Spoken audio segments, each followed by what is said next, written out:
Y en medio de este contexto, y para poder hablar de los efectos en la economía, de lo que está pasando en lo institucional y en lo político, estamos ya en contacto con el economista Alexis Drizos. Hola Alexis, ¿cómo estás? Buenas noches, gracias por este ida y vuelta.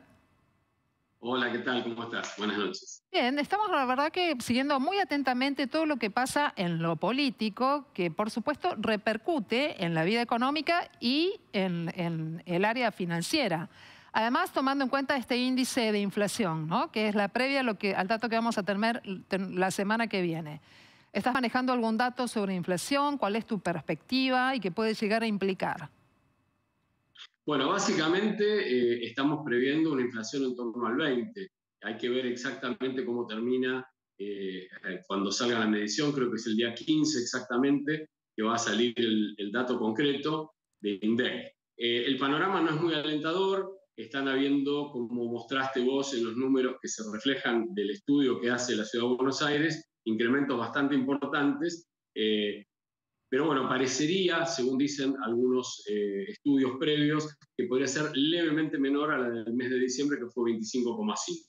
De todas maneras, la perspectiva es compleja, porque estábamos en presencia de una continuidad futura de aumentos importantes en precios regulados. Acabamos de ver el aumento en los colectivos en la Ciudad de Buenos Aires y se prevén aumentos en varios otros rubros, como la electricidad, el gas. Seguimos con posibles aumentos de combustibles y hay una serie de encadenamientos de precios que van unos atrás de otros en una inercia inflacionaria que, a mi entender, resulta muy peligrosa porque no está siendo apagada o controlada de ninguna manera específica, más allá de la liberación absoluta de todo lo que es precios, Ahora, sin controles. Así que es un tema bastante delicado de acá al futuro. sí, es muy delicado, las consecuencias sociales, imagino también el impacto en los ingresos, pero fíjate que en oposición a toda esta situación, el presidente Javier Milei ha dicho algo, lo dijo hoy y me gustaría que lo pudiéramos compartir porque quiero tener tu lectura sobre su opinión. ¿Vamos? Es un paro de características políticas. La realidad es que si nosotros estabilizamos la economía, la inflación ha empezado a bajar. La inflación del mes de diciembre en las 3 primeras semanas venía al 30, con lo cual íbamos camino al 46 y terminamos en 25, es decir, la última semana de diciembre tuvimos deflación. En el mes de enero estaríamos con una inflación en torno al 20%, pero con 10% de 10 puntos porcentuales de arrastre estadístico. Por lo tanto, la tasa de inflación estaría bajando a niveles reales del 10. Y cuando uno toma mayoristas, que suele anticipar lo que pasa con minoristas, parece que del 54 estaría cayendo al 5. Por lo tanto, o sea, estamos siendo exitosos en materia de contener la inflación a velocidades verdaderamente rápidas. Bueno, me gustaría mucho tener tu lectura a propósito de esto que dice el presidente. ¿Coincidís o no? Mira, la verdad que creo que circunstancialmente puede haber una disminución en la velocidad de lo que se ve en enero, pero están encadenados varios aumentos en varios precios clave, ¿no? Va a seguir habiendo aumento de combustibles, como decíamos antes, va a haber aumentos en los servicios, en la electricidad, en el gas, en el transporte, con lo cual veo muy difícil esa idea de la caída drástica de la inflación de manera muy rápida. Lo que sí creo es que se está produciendo una enorme licuación de ingresos y de ahorros de las personas en nuestro país, que va a tener un efecto, y ya está teniendo un efecto muy contundente en materia de recesión y de caída del consumo, y que en muchos aspectos puede llegar a generar un efecto de freno en los precios, pero producto no de la caída en la inflación de manera genuina, sino la falta de posibilidad de venta. Estamos encontrando ahí reportes recientes de la cantidad de gente que llega al supermercado a pagar y tiene que dejar cosas porque realmente no puede comprar lo que compraba antes ni por asomo. Hay un descalce muy grande en ingresos y precios. Y además hay otra cuestión que estuvimos viendo, lo vemos a lo largo de los días, pero particularmente hoy, en los que vuelve a subir el valor del tipo de cambio del dólar, bajan los bonos, y ahí también hay una lectura que los mercados creo que le están dando a el encuadre político. Vamos a fijarnos qué pasó hoy. El dólar blue tuvo una cotización de 1.170 pesos en una sola jornada, una suba del 2,18. El dólar MEP, 1.207,25 la cotización, también la suba del 1,66. El contado con liqui, 1.271 pesos con 58. Este tuvo una caída del 0,9 y el dólar tarjeta también subió un 0,06, teniendo una cotización de 1.358 pesos. Los bonos cayeron. El Merval en dólares, 906,76, la caída de 5,15.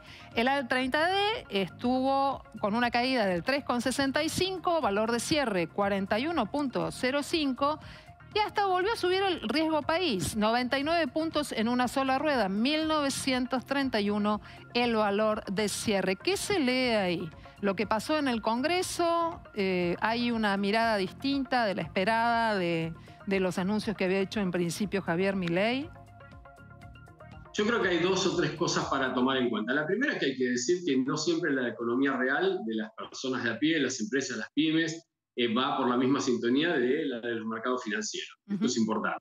Y voy a dar un ejemplo concreto. Si suben las tarifas de luz, seguramente van a subir las acciones de las empresas de luz y los inversores van a estar contentos. Sin embargo, la gente, las empresas y los ciudadanos de a pie van a sufrir un impacto negativo. Por lo tanto, hay que tomar con cierta cautela los movimientos del mercado. Ahora, la posibilidad de la desregulación absoluta, que es el terreno que los empresarios desean como ideal, de no tener controles de ningún tipo, y esta ley más el DNU apuntaban a una posibilidad casi de un Estado fuera de juego, es un negocio con proyecciones muy altas. Y al frenarse esto, genera una reacción en los mercados financieros de manera negativa. Por otra parte, vos mencionaste el dólar. Sí. Está sucediendo algo importante. Hay una inflación importante que todavía no cede del todo. Hay una inflación mayorista atrasada que no se trasladó a precios minoristas. Milei no lo dice claramente, pero esto es cierto. Y además hay un crawling peg, que es una actualización del dólar del 2%, que va muy por debajo de inflación, cuando los rendimientos en pesos están muy bajos. Hoy tengamos en cuenta que un plazo fijo en pesos en un banco está en el 110% de tasa nominal anual, que da un 170, si mi memoria no falla, más o menos de rendimiento, que es por debajo de la inflación. Entonces, estos ahorros eventualmente van a ir al dólar y van a generar tensiones en la medida que la inflación sigue y la incertidumbre no se despeja. ¿Pensás que es una decisión que se toma adrede, esto del licuar todo tipo de tenencia en pesos? Porque la política, en un plazo que no es este, va a la dolarización. Yo creo que hay una decisión del gobierno de licuar todo tipo de, por empezar, licuar todos los ingresos de las personas. Lo está haciendo con el salario, lo está haciendo con las jubilaciones, lo está haciendo con todos los recursos que recibe el Estado, porque no dan abasto. De hecho, está parado en el presupuesto 2023 y está justificándose en eso para no mandar ni siquiera alimentos a los comedores populares, que podrían hacerlo con los controles que quieran, que me parece razonable cuidar el mango, a dónde va, pero no hacerlo de esta manera bestial. Y por otro lado están licuando los ahorros de la gente, porque no hay posibilidad de ahorrar en pesos de manera razonable con respecto a la inflación. Y al no haber, desmantelaron todo tipo de controles, ni siquiera controles de información, con lo cual me parece que hay una licuación que es una política que podría ser el preludio de una dolarización a futuro. Bueno, te agradecemos mucho esta conversación. Alexis Drittos, economista, aquí esta noche aquí en Noticias a las 20:30. Vamos a volver a hablar seguramente. Muchas gracias. Buenas noches.